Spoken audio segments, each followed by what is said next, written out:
Welcome. আমি এখন আলোচনা করব ক্লাস 10-এর ইতিহাসের গান্ধীজির নেতৃত্বে দুটি কৃষক আন্দোলন। গান্ধীজির নেতৃত্বে পরিচালিত দুটি কৃষক আন্দোলন হল বিহারের চম্পারণ আন্দোলন এবং গুজরাটের খেদা জেলার কইরা আন্দোলন বা খেদা আন্দোলন। আমরা এ কথা জানি, গান্ধীজি ভারতের জাতীয় কংগ্রেসে নেতৃত্ব দেন এবং ভারতে অহিংসা ও সত্যাগ্রহের মাধ্যমে বিভিন্ন আন্দোলন সংগঠিত করেন। অহিংস অসহযোগ আন্দোলন 1920 থেকে 1922 সাল পর্যন্ত তিনি নেতৃত্ব দেন। আইন অমান্য আন্দোলন 1930 থেকে 1934 সালে তিনি নেতৃত্ব দেন এবং 1942 সালে ভারত ছাড়ো আন্দোলনের ডাক দেন এবং নেতৃত্ব দেন। আমরা এটা লক্ষ্য করব যে গান্ধীজি দক্ষিণ আফ্রিকা থেকে 1915 সালে ভারতবর্ষে ফিরে আসেন এবং এসেই তিনি প্রথমে জাতীয় কংগ্রেসে যোগ দেননি। তিনি ব্যক্তিগতভাবে দুটি কৃষক আন্দোলন সংগঠিত করেন। তারপর 1919 সালে তিনি জাতীয় কংগ্রেসের নেতৃত্বভার গ্রহণ করেন। 1919 সালে অহিংস আন্দোলনের পরিকল্পনা করেন কংগ্রেসের নেতৃত্বে, কিন্তু এই সময়ে তিনি দেখেন যে খিলাফত আন্দোলন আলাদাভাবে পরিচালিত হচ্ছে মুসলিম সম্প্রদায়ের নেতৃত্বে। তখন এই খিলাফত আন্দোলনকে জাতীয় আন্দোলনের সঙ্গে যুক্ত করবার জন্য খিলাফত আন্দোলনকে কংগ্রেসের সঙ্গে যুক্ত করেন। আমরা আজকের ভিডিওতে আলোচনা করব তার ব্যক্তিগতভাবে দুটি কৃষক আন্দোলনের কথা।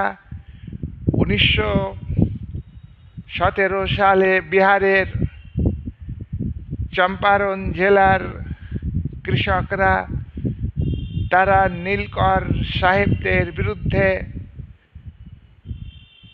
নীল বিদ্রোহ শুরু করেছেন। স্থানীয় নেতৃত্বের মাধ্যমে নীলকর সাহেবরা নীল চাষিদের নীল চাষ করতে বাধ্য করত। নীল চাষিদের উপর 3 কাঠিয়া ব্যবস্থা চালু করে নীলকর সাহেবরা। 3 কাঠিয়া ব্যবস্থা হলো 20 ভাগ জমির মধ্যে 3 ভাগ জমিতে নীল চাষ করতে চাষিদের বাধ্য করা হতো। নীল চাষ করার পর নীল চাষিদের যে নীলের দাম দিত তা নীলকর সাহেবরা ঠিক করে দিত, ন্যায্য দাম থেকে বঞ্চিত করত এবং অগ্রিম দাদন দিয়ে নীল চাষিদের নীল চাষ করতে বাধ্য করত। দাদনের টাকা পরিশোধ করলেও নীলকর সাহেবরা তারা খাতায় লিখত না, পুনরায় আবার ওই টাকা দাবি করত। এইভাবে নীল চাষিদের উপর অকথ্য নির্যাতন শুরু করে নীলকর সাহেবরা। তারই বিরুদ্ধে নীল চাষিরা আন্দোলন সংগঠিত করে নীলকর সাহেবদের বিরুদ্ধে। গান্ধীজি 1915 সালে দেশে ফিরে এসে তাকে বিহারের চম্পারণের স্থানীয় মানুষেরা, স্থানীয় নেতৃত্বে যারা ছিলেন তারা গান্ধীজিকে আহ্বান করেন। গান্ধীজি সেখানে যান এবং নীলকর সাহেবদের বিরুদ্ধে নীল চাষিদের আন্দোলনকে নেতৃত্ব দেন এবং প্রথমে নীল চাষিদের সংগঠিত শুরু করলে ব্রিটিশ সরকার গান্ধীজিকে চম্পারণ ছেড়ে দিতে নির্দেশ দেন।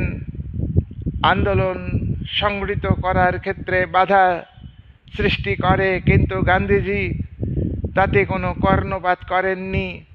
তিনি বাধা সত্ত্বেও চম্পারণের শোষিত বঞ্চিত নীল চাষিদের সংগঠিত করে আন্দোলন সংগঠিত করেন এবং এই আন্দোলনে তিনি সফল হন।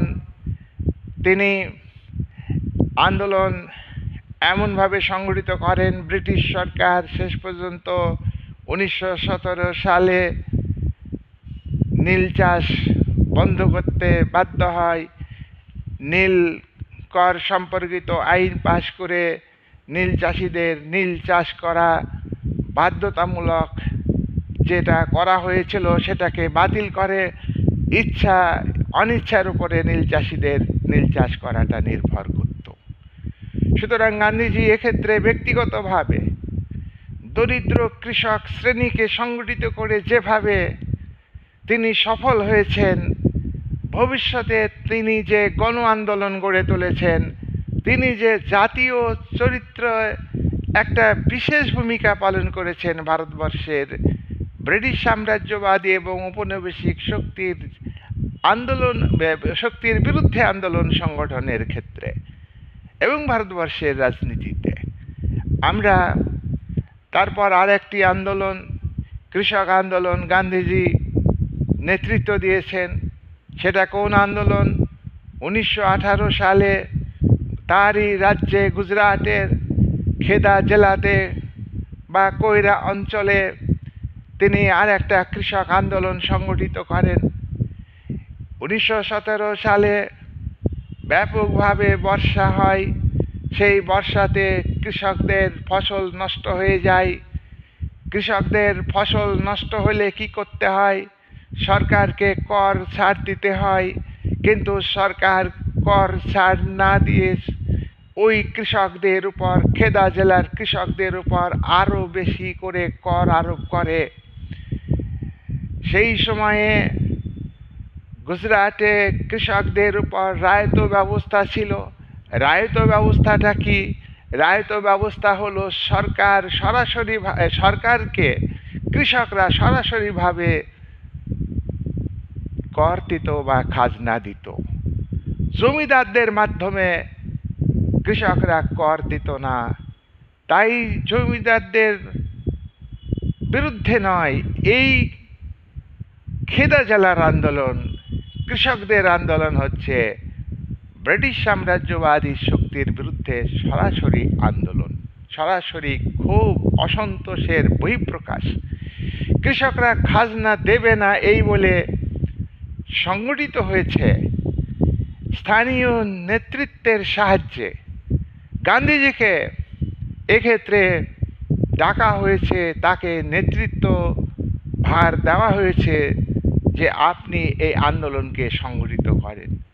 আপনার অভিজ্ঞতা আছে, বিহারের চম্পারণের আন্দোলনে নেতৃত্ব দিয়েছেন, সেখানকার কৃষকরা সংগঠিত হয়েছে, আপনার নেতৃত্বে আপনি সফল হয়েছেন। তাই গুজরাটের কৃষকদের আবেদন গান্ধীজির কাছে যে এই আন্দোলনে আপনি নেতৃত্ব দেবেন। গান্ধীজি এই আন্দোলনের নেতৃত্বভার গ্রহণ করেছেন, গুজরাটের কৃষকদের সংগঠিত করেছেন। দরিদ্র, অবহেলিত, শোষিত, লাঞ্ছিত, অত্যাচারিত কৃষকরা গান্ধীজির নেতৃত্বকে মেনে নিয়েছে। তারা ধারাবাহিকভাবে প্রতিবাদ করেছে। অহিংসার পথে, সত্যের পথে কৃষকরা ধৈর্য ধরে গান্ধীজির নেতৃত্বে আন্দোলন সংগঠিত করলে শেষ পর্যন্ত সরকার কৃষকদের উপর খাজনা কমাতে বাধ্য হয়েছে, খাজনা কমিয়ে দিয়েছে। গান্ধীজি এক্ষেত্রেও দ্বিতীয় যে আন্দোলন কৃষকদের সংগঠিত করার ক্ষেত্রে, তাতে তিনি সফল হলেন। তাহলে আমরা কি দেখছি? আমরা দেখলাম যে গান্ধীজি দুটো আন্দোলন পরিচালনা করলেন। একটা হলো বিহারের কৃষকদের নীলকর সাহেবদের বিরুদ্ধে, অত্যাচারের বিরুদ্ধে, শোষণ নিপীড়নের বিরুদ্ধে আন্দোলনে নেতৃত্ব দিয়ে সফল হয়েছেন। আর একটা হলো গুজরাটের খেদা জেলার কৃষকদের, দরিদ্র, বঞ্চিত, শোষিত কৃষকদের খাজনা না দেওয়ার জন্য যে আন্দোলন, সেই আন্দোলনেও তিনি সফল হলেন। এইভাবে আমরা লক্ষ্য করলাম যে গান্ধীজি দুটি আন্দোলনে সফল হলেন। তাই তো তাই কংগ্রেস নেতৃত্ব বুঝতে পারলো যে কংগ্রেসের যে নরমপন্থী চরমপন্থী বিভাজন ছিল, সেক্ষেত্রে আমরা দেখলাম অ্যানি বেসান্ত এবং তিলকের নেতৃত্বে হোম রুল আন্দোলন সংগঠিত হয়েছে। ভারতবর্ষে স্বায়ত্ত শাসনের দাবিতে ব্রিটিশ সরকারের কাছে, ব্রিটিশ সরকারের বিরুদ্ধে আন্দোলন সংগঠিত করেছে গান্ধীজি। গণ আন্দোলনকে গুরুত্ব দেন, কৃষক আন্দোলনকে গুরুত্ব দিয়েছেন এবং তিনি ব্যক্তিগতভাবে সফল হয়েছেন। তাই কংগ্রেসের অন্যান্য নেতৃস্থানীয় ব্যক্তিরা উপলব্ধি করেছেন যে একমাত্র কংগ্রেসকে নেতৃত্ব দেওয়ার যোগ্য ব্যক্তি হলো গান্ধীজি, তাকে নেতৃত্ব দিতে হবে। তাই 1919 সাল থেকে কংগ্রেসের নতুন নেতা গান্ধীজি তিনি নেতৃত্ব দিয়েছেন এবং গান্ধীজির যে গণচরিত্র আন্দোলনের ক্ষেত্রে আমরা লক্ষ্য করব, পরবর্তীকালে অহিংস অসহযোগ আন্দোলন, ব্রিটিশ সাম্রাজ্যবাদী শক্তির বিরুদ্ধে আইন অমান্য আন্দোলন 1930 থেকে 34 সালে এবং ভারত ছাড়ো আন্দোলন এবং দেশ বিভাগের বিরুদ্ধে যে আন্দোলন করে গণ আন্দোলনে তিনি একটা বিরাট ফিগার, জাতীয় আন্দোলনের একটা বিরাট ফিগার। তাহলে তার এই যে জাতীয় নেতৃত্বে আসার ক্ষেত্রে, জাতীয় কংগ্রেসের নেতা হওয়ার ক্ষেত্রে আমরা এই দুটি আন্দোলনের যে তিনি সফল যে নেতৃত্ব দিয়েছেন, সেই আন্দোলন দুটি চম্পারণ আন্দোলন এবং গুজরাটের খেদা আন্দোলনে গান্ধীজির ভূমিকা অত্যন্ত তাৎপর্যপূর্ণ। তার ভবিষ্যৎ আন্দোলনের নেতৃত্ব দানের যে ক্ষমতা এবং ভারতের জাতীয় নেতৃবৃন্দ কংগ্রেস উপলব্ধি করেছিল যে তাকেই আন্দোলনের নেতৃত্ব ভার দিতে হবে। এই বলে আজকের আলোচনা আমি শেষ করলাম।